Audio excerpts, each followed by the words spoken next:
Hello and welcome to our second day here at Cannes, and it's the morning after the first awards ceremony where Paul Taaffe presented the PR awards last night, and finally we got him to spill the beans on who had won and why. I'm delighted to say the jury was near unanimous on this decision. It was overwhelming. It was replayed by Gatorade. Essentially it is the recreation of an American football match, a high school match which ended in a draw over 15 years ago. And they replayed it in a town amongst the original, now in their 30s, players. Original cheerleaders came back out of their 30s and became the cheerleaders, and the whole town got behind it, and they filled 10,000 people into a stadium.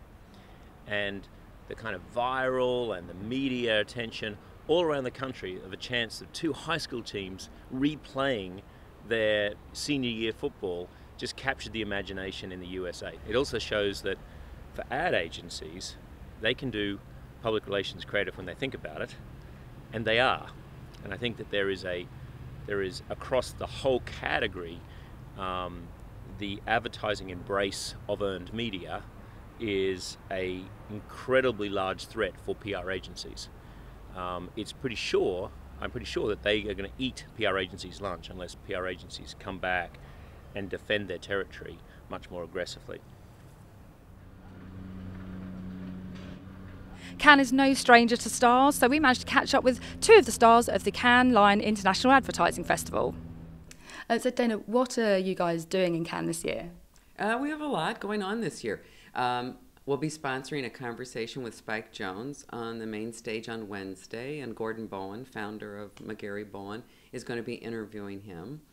Mary Beth is teaching a class, Young Lions, and it's how to inspire your clients, or what we say about you after you leave the room, which I hope will be very intriguing for those in her class. And Lisa Mann is going to be on Friday on the Burning Question panel. So we have a lot going on. And what is it that you're most looking forward to this year at Cannes?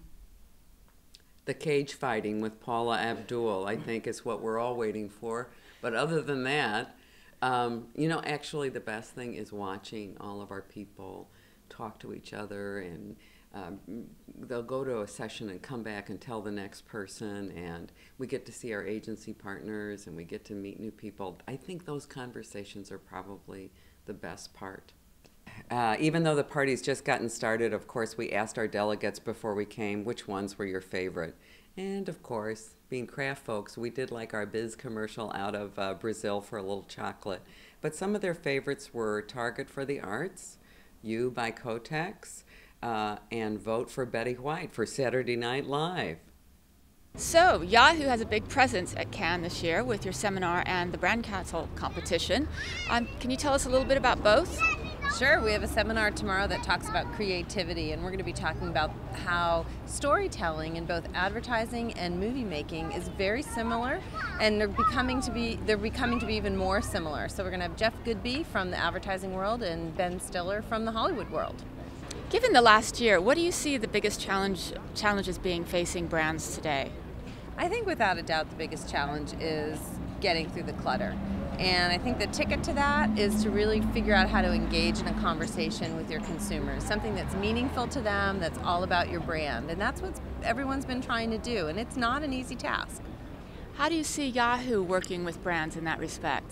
We work with brands, gosh, we work with some of the biggest brands in the world. We also work with local brands, and in two forms. One, for creativity on the brand itself and that emotional engagement, and Yahoo's one of the biggest digital creative canvases in the world, and also on performance marketing, making sure that their consumers actually see what they have to offer and can click through and get where they want to go very quickly and efficiently. What do you see as the top trends in brands communications this past year?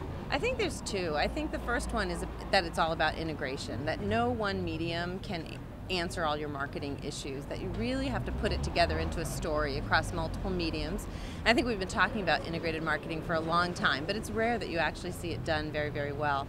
And then the second trend that's clear to me and clear to Yahoo as we work with big brands around the world is global.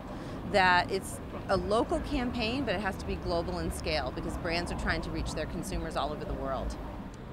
Right, well I'm off to catch our seminar now with Charlie Todd. Don't forget to tune in later for all the highlights.